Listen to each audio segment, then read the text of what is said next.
Hi, I'm Devin. And I'm Lindsay with Osprey Packs, and this is your pack fit video.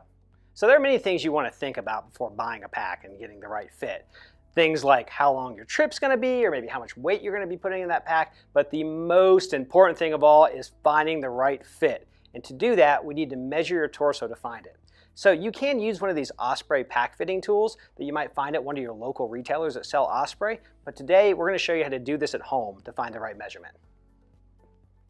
So it's going to be great to have either a partner or a friend to help you out. You're also going to want to have a tape measure.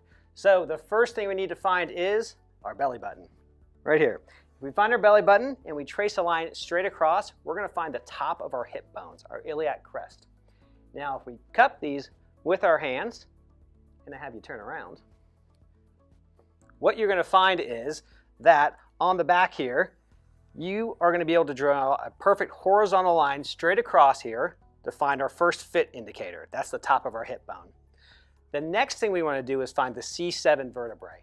Now that's going to be on the neck. It is a bone that when you look at the floor, it'll actually protrude out. And if you turn your head side to side, it's fixed as well. So we know we've got the proper fit point there. I'll tape the tape measure, and in inches, where those two thumbs intersect on the horizontal line, I'll go straight up. I'll have you look up. Actually, look at the trail for me, please. Perfect. And if I look to the side there and find that C7, we're looking at a 17-inch torso. So what pack size are you typically going to be? I'm normally a small, so I'm 5'10" and normally wear a size medium or large in a shirt, but I'm a small because of my torso length for a pack size. So it's a good thing to remember. It doesn't matter necessarily how tall you are or how short you are or what size clothes you wear.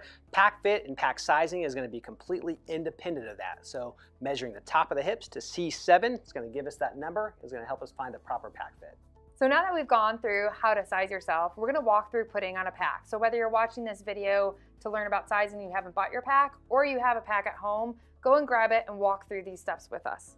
So first, you're going to want to put some weight in your packs, about 10 to 20 pounds, maybe with some pillows. Also, loosen all the webbings on the load lifters, harness, shoulder straps, and your hip belt buckle. Pick up your pack. I like to put mine on one knee when it's a little bit heavy, and then put it over one shoulder, and then the next. We're going to start with our hip belt buckle. Take the hip belt buckle, put it over your belly button. Your hip belt wing should be centered over that iliac crest that we talked about when we were measuring. Take both webbing straps, pull them across body evenly. We want our hip belt to be covering over those hip bones, but also we don't want it coming all the way to the buckle. That means you're topping out and the hip belt is going to be too large and it won't carry the weight appropriately on your hips. Next, we're going to tighten our shoulder straps. So grab the webbing at the end of your shoulder straps on both sides and pull them down and back evenly. You want to pull this to tension so you have a nice wrap around your shoulder. And if your shoulder strap is fitting you appropriately, it should end at the bottom underneath your armpit. Or a good cue is if you come up the line of your pant, you can also see where the shoulder strap should end. After that, we're going to tighten our load lifters, or what I like to call sometimes load stabilizers. They shouldn't be lifting the load for you. To find those, move your hands up your harness. Find these two little pieces of webbing over each of your shoulders and pull those up and forward.